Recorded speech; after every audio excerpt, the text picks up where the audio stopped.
my screen so that you guys can see the presentation. And then, as we're going, if you have any like comments or questions that, that come up, you can just put them in the chat, and then we definitely will have time, at the end to answer anything you might have.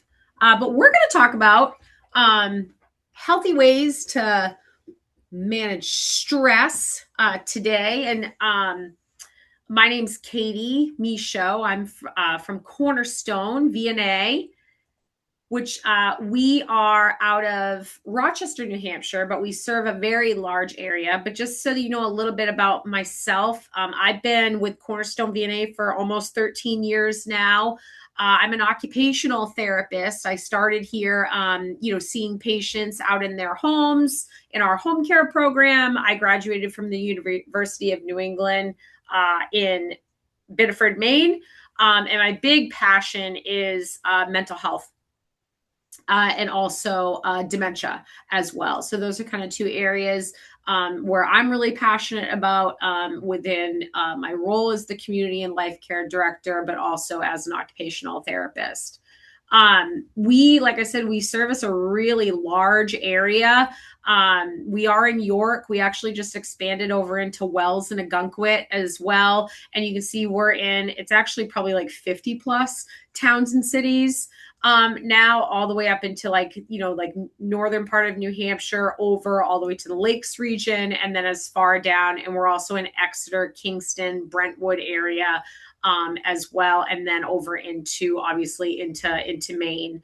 But we have 5 programs. We have home care, which is our skilled services.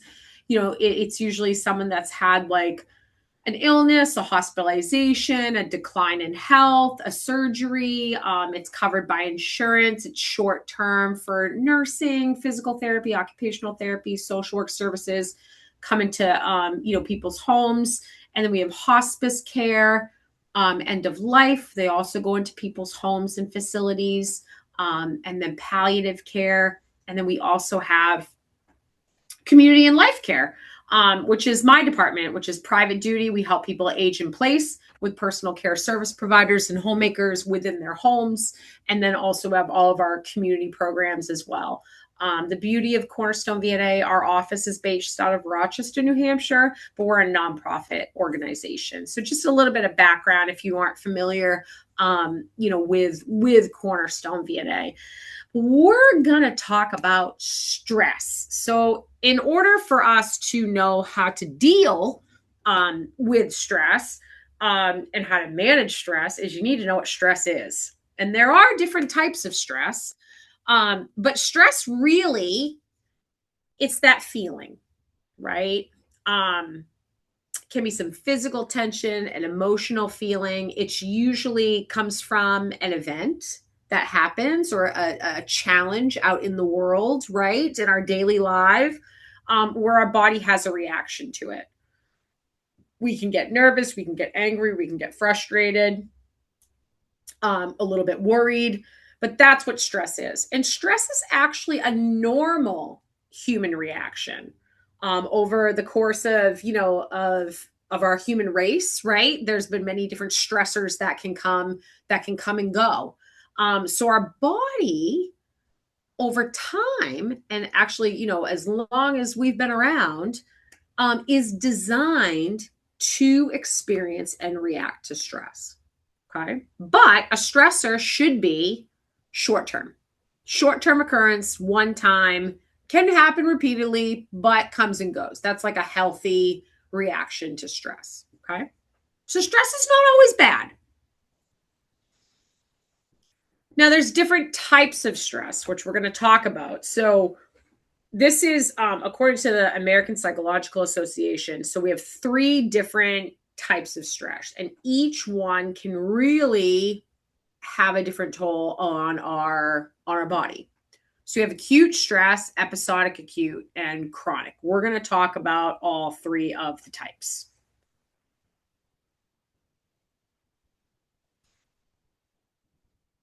Acute stress is kind of what we just talked about. This is that kind of more um, stress that kind of everybody can deal with, right? It's that it can come and go. There can be a challenge, something unexpected happens. This could be as, as you're pulling out, onto the main road, and a squirrel runs in front of you, and you got to slam on the brakes. That's an unexpected thing that happens that might cause a little bit of stress, but it comes and it goes. Usually, um, if any symptoms kind of develop, they don't last long. You might have some irritability, a little bit of anxiety, maybe some sweating, a rapid increase in heart rate, right? Maybe even a reaction like oh, and then it goes away. Okay, so that's your acute stress. Now, our second type is our episodic acute, right? So this occurs more frequently. It usually is when there's something that there's too much responsibility happening, something that kind of feels like very heavy on you, almost like you're a little bit overburdened with it, or it could be other things, right? There's some sense of worry, maybe some sense of disorganization. And a lot of times there are individuals who might have a more type A personality, like to be a little bit more in control than as they're not as a passive personality, that tend to worry a little bit more. This can also be more prone to this type of stress. Okay. So it cures more often, can accumulate more than just the acute stress. Now,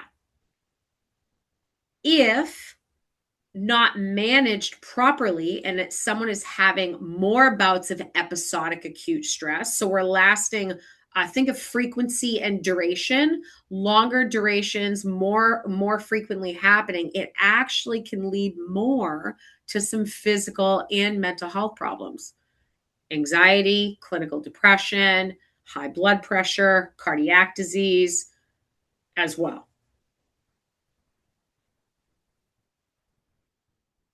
So, which leads us to kind of transition into our third type of stress, which is actually your most harmful type of stress to your overall health. This is chronic stress. Usually, this is with situations of trauma, and very challenging, difficult situations, can be financial situations, abuse, a poor home environment, a poor work environment, um, difficulty in relationships or with family, or even substance misuse. And chronic stress can be it's constantly overwhelming and debilitating. And it can be situational, but it can also be, due to other like environmental and family factors. So usually these people can also experience heavy fatigue, changes in appetite, maybe undereating, overeating, difficulty sleeping, difficulty concentrating, can also just have difficulty with just daily tasks or responsibilities.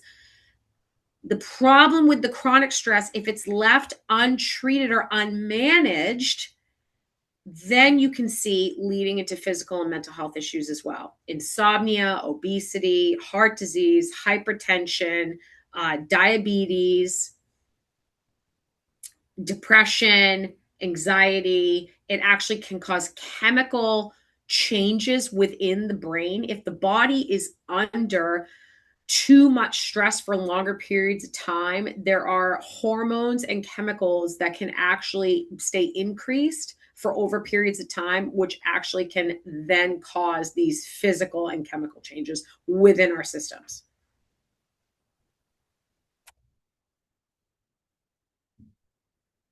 So we talked about our bodies can handle stress, right, for a short period of time.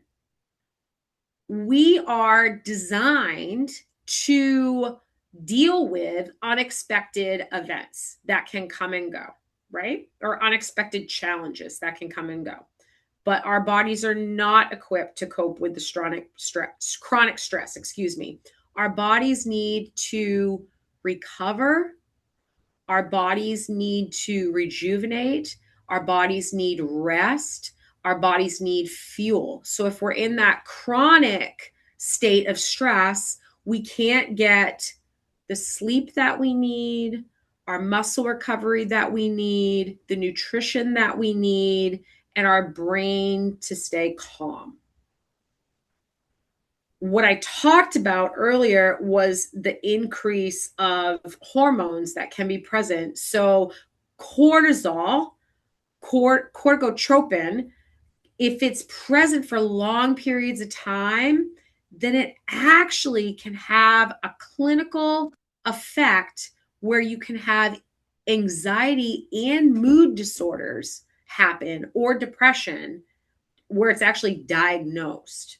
So that is a big component with the chronic stress.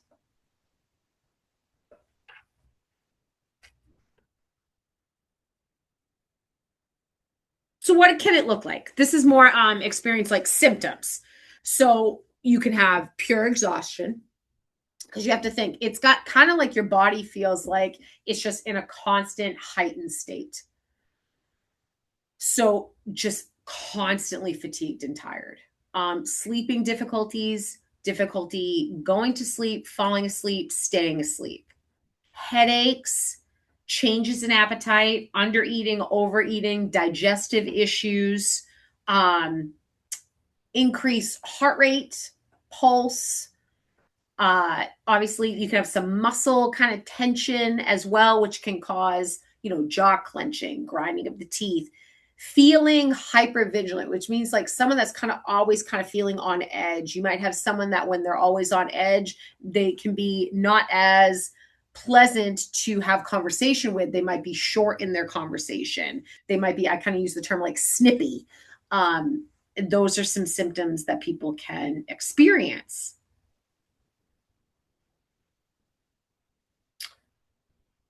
Other things to kind of consider is anxiety and stress. So they share a lot of common symptoms, but there's differences.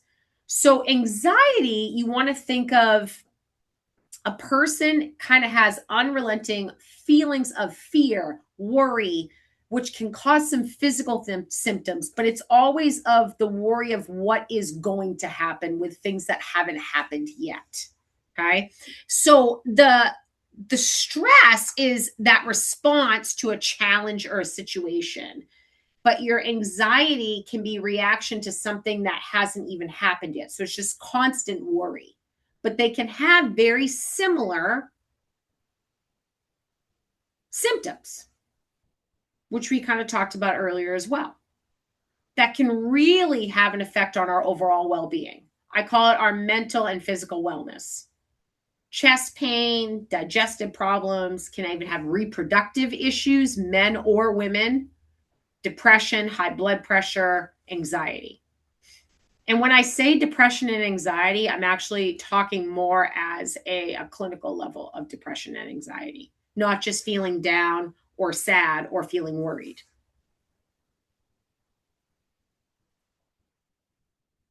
This is kind of a great kind of like chart graph, if you will, but it kind of shows you what both stress and anxiety can affect our mind and body. So excessive worry, uneasiness, headaches, loss of sleep, tension, right?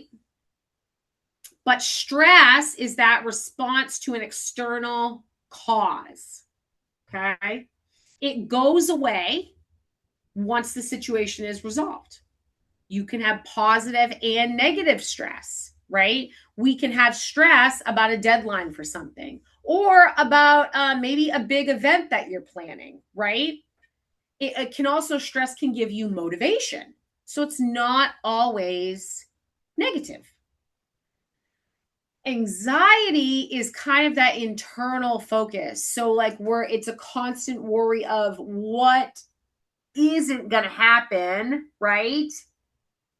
Or feelings of dread, things that don't go away, negative thoughts. That's your anxiety.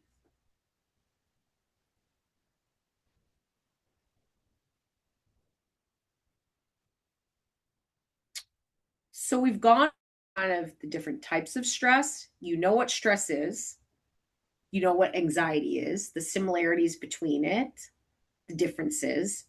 So now you're really here to figure out what can we do to help manage stress, minimize stress. Three things. You got to ask for help, finding resources, and then taking action.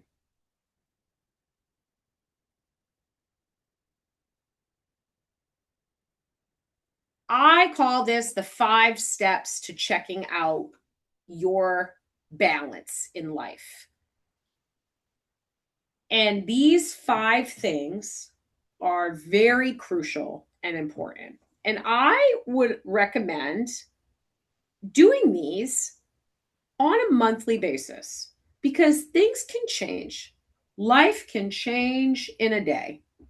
And you really want to focus on pausing, paying attention to your feelings, reprioritizing if you need to, consider alternatives, and then making some changes.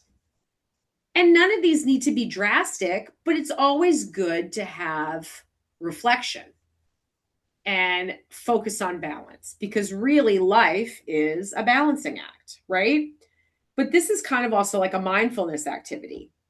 So if we pause and ask ourselves, what currently is causing me stress or unhappiness? Okay. Maybe you're good.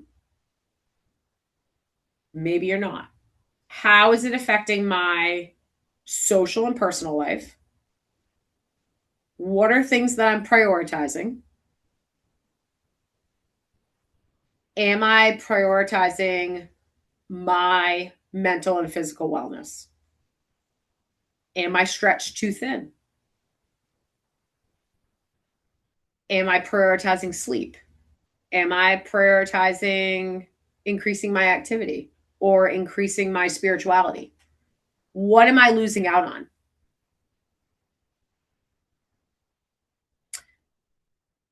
We often don't take time to reflect on things unless something is going wrong.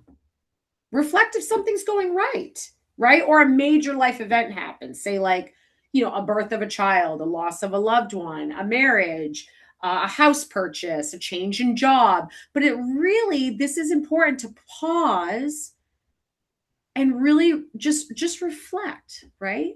And prioritize what's working for you right now. And then you want to pay attention to your feelings. Are you happy? Are you sad? Are you angry? Are you resentful? And be aware of those feelings and your current situation. And then if you need to, reprioritize some things. And this can be very small things. I'm going to go to bed earlier 10 minutes each night. Small change. However,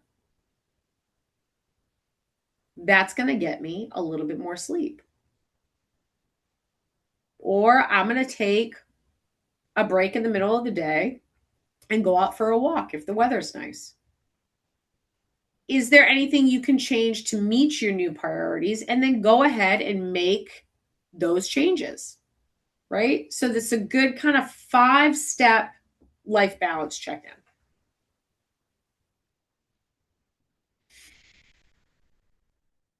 And then some ways to cope. And this really is this is very helpful, obviously, with stress, but really helpful just in terms of looking at kind of like our physical self and our mental self, right? That mental and physical wellness, but like rebalancing our outside commitments and home commitments. People have a hard time with saying no. And sometimes you have to say no. You have to reprioritize what is a realistic expectation, right? Or asking for help. Building in regular activity is so important. It's so important for our physical and also for our mental. The more movement we can do, that can just be more steps, just moving more. I'm not saying you need to go out and run a 5K or you need to deadlift 300 pounds, but just more movement is very important.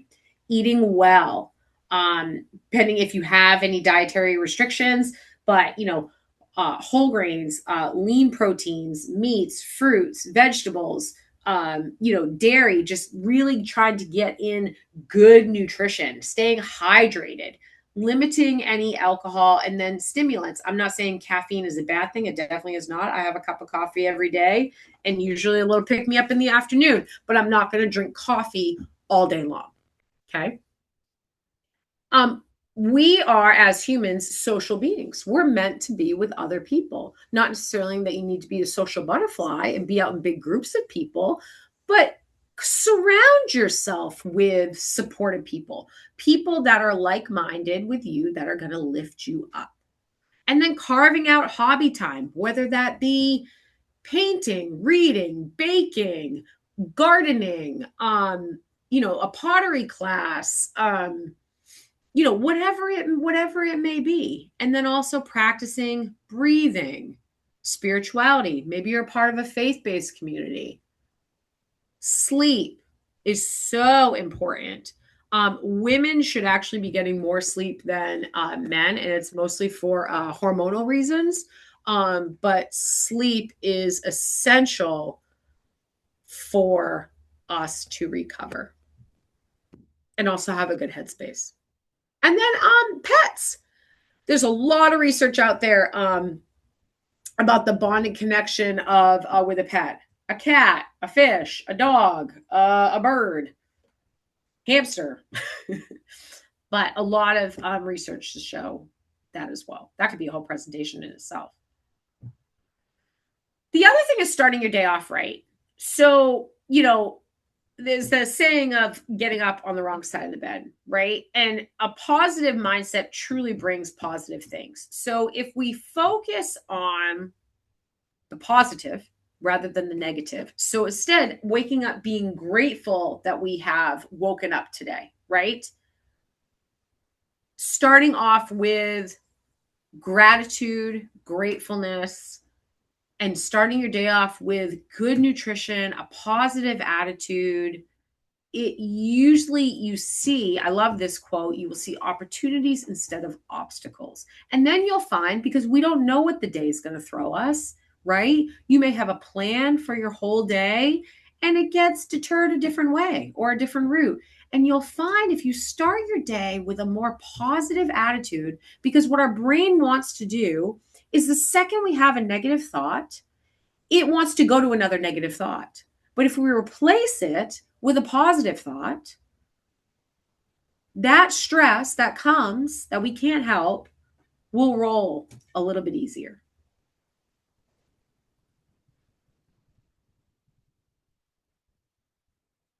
We talk about ways to kind of tame our stress.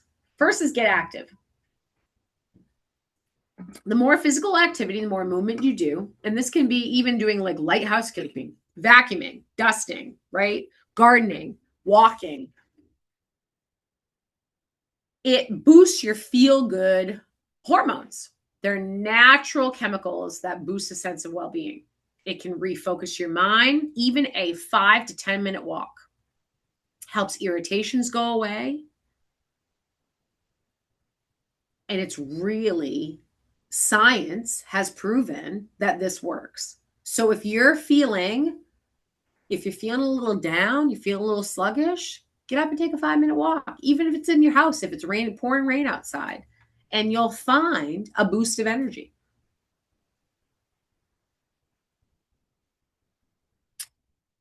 Another way is through meditation, breathing, reflection, or if you're part of a faith-based community, prayer, guidance, mindfulness, visualization. There's so many different types, but even just we do a square breathing activity, create a sense of calm, peace, balance. It helps your emotional and overall health. Just even pausing, just to take in through the nose and then out. really helps with calming the mind. And we can actually, I have a square breathing exercise that we can do at the end as well.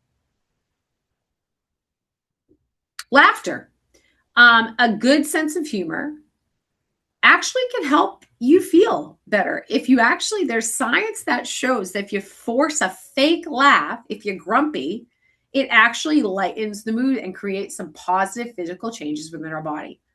And it cools down that stress response that can happen.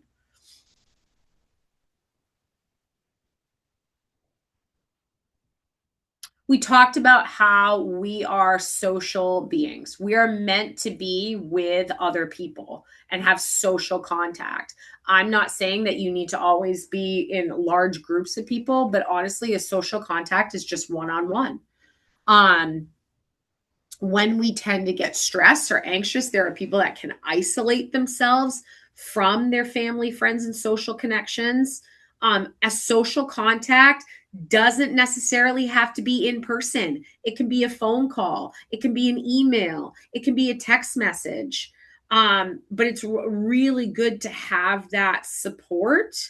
Um, and also the other thing is like volunteering your time, volunteering at a soup kitchen, volunteering at an event. I recently have been, volunteering at I did the scoreboard for my son's lacrosse game, and it was great. And you felt a sense of community, right? And those are ways that you can connect.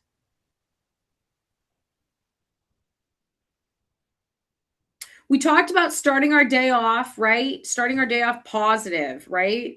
Avoid that morning stress. Give yourself some more time. Plan a little bit ahead. Stay organized. Understand your expectations of the day. Don't try to cram it all in. Give yourself grace. Give yourself a pat on the back for everything that you do, right? And just understanding those expectations. Avoiding conflict or approaching conflict with kindness is really helpful. Using I statements.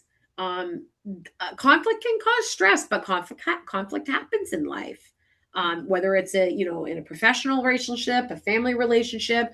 So, saying, I can see that you are stressed. How can I help? I can see that you're upset. How can I help? And staying organized. There's a lot of chaos in life, but the more that we can try to stay organized, the more the stress can minimize. Having a little bit of a plan, using a calendar. I have a personal calendar, my kids' schedule calendar, and then my work calendar. If it's not on my calendar, it's not going to happen, or I'm not going to be there. So, it's really, it is helpful to stay organized. It is helpful to plan a little bit ahead, but also have, some leeway and some flexibility, because, things can change, right? Taking a walk. It says take a walk at lunch, or just take a walk midday or at the end of the day. And listening to music is so helpful as well. And also controlling perfectionism. We have to understand that everything just can't be perfect all the time, and that things are going to change, things are going to happen, things are going to go on that are out of our control. And we have to be more mindful of that and also accepting of that. And that will help minimize our stress.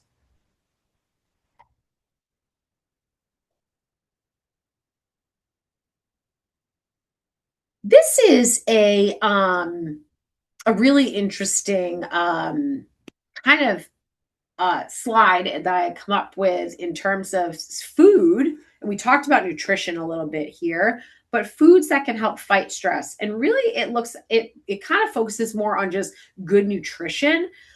There's been a lot of links between our gut health and our overall mental health. But herbal tea can help promote warmth and calmness. Dark chocolate, they actually say like 85% or higher, is good in antioxidant rich indulgence and ingredients. Whole grains, avocados, fish, nuts, citrus fruits, strawberries, Blueberries can help with good antioxidants. A good probiotic can help with gut health as well. Foods that are really high in fiber are good for you too. Who doesn't want some chocolate?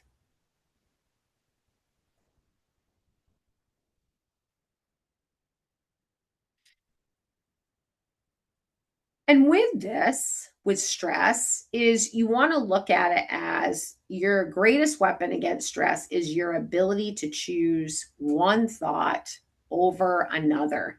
And like I said, our minds are tailored, they want to go towards that negative thought, which then goes to another negative thought. So if you can start with the positive thought, it will lead to more positive thinking, which also helps to reduce our stress.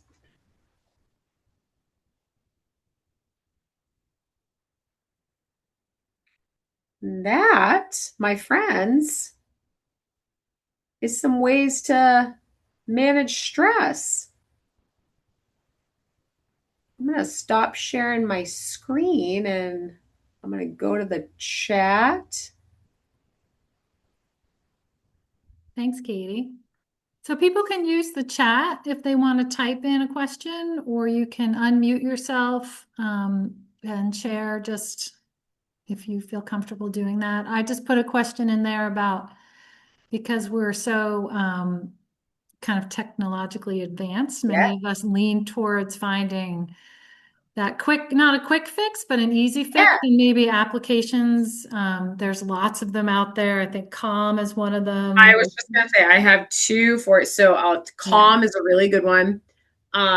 You do have to, there is a subscription with it. The other one that I've been a big fan of is a gratitude app, and it's called I Am. Oh, And I put those in the chat as well. And I Am is it you can program it to send you kind of reminders on your phone. And that is a free I did a free trial with it actually. But I still think there is a free version of the I Am app, but yeah. I've really personally have really enjoyed the I Am app. That's great. And what it comes through as like a notification on your phone, you kind of get an alert kind of Yeah. thing. It's great. It's like I have the Apple Watch, which does have a mindfulness Mm. app on that as well. So I get two notifications kind of randomly throughout the day. And it really is, for some reason, I don't know if this is just the universe working, but it's always at a time when I need it the most. Like I don't program it for a set time. Yeah, It just comes that's great. randomly. Huh. So yeah, there are some great settings like technology wise. There's also a couple really good apps, like if you have like a smart TV, so you can actually do just like put some meditation of like either like a scene of with some light music so that you could have it like change for the different seasons. So like my husband and I, we had a scene that was like a winter scene, like a ski lodge theme. And instead of having like some people like background noise in their home. So instead of having like the TV on of like, Yeah, the news or a show, we had that scene up with some music in the back as well. And it's very, very calming and relaxing instead of just having like, say, like the news on or, you know yeah, what I mean? which is Yeah. not relaxing. Which is not relaxing. This is not relaxing. Do you have any books like books specific to stress management and understanding stress that you would recommend, or any websites that you draw from, or any other kind of like if after this program ends, if people want to kind of start learning a little bit more or pursue um, There's a lot of good resources on the National Institute of Mental Health has a lot of good resources. Local resources is the National Council of not local, sorry, that's not local, but that's a National Council of Well-Being. I'll actually put it in the thank you. they have really good stuff. Um The other one would be also the Mental Health Foundation has good stuff as well. So you can find stuff just on like stress, anxiety, Mm. and Yeah. then NAMI is also Oh, really yeah. good too. Yeah. They have some really great stuff too. That's just, and that's like a lot of like just mental health in general, but you'll find Mhm. stuff specifically for stress. Yeah. And I put a comment in the chat. I mean, the library, right now we have a display with a lot of our um, kind of mental wellness, sort of self-help books, but on display. I mean, I was shocked at how much we had kind of addressing a wide range of kind of mental well-being, kind of self-help books, which is great. And we currently have it's kind of a community resource display where you can come in and take a brochure. I think NAMI is one of them. A lot of local stuff we have. So, if you're looking for something and you're not sure where to start, you can stop by the library and there's a lot of stuff that's you can just grab and go and maybe find There's something. one book, I just had to look it up because I couldn't, but it's called The Art of Letting Go. I'm gonna add that to the chat. That's a really good one. Mhm. There was another one. Oh, this is it. Rewire Your Anxious Brain. Mm.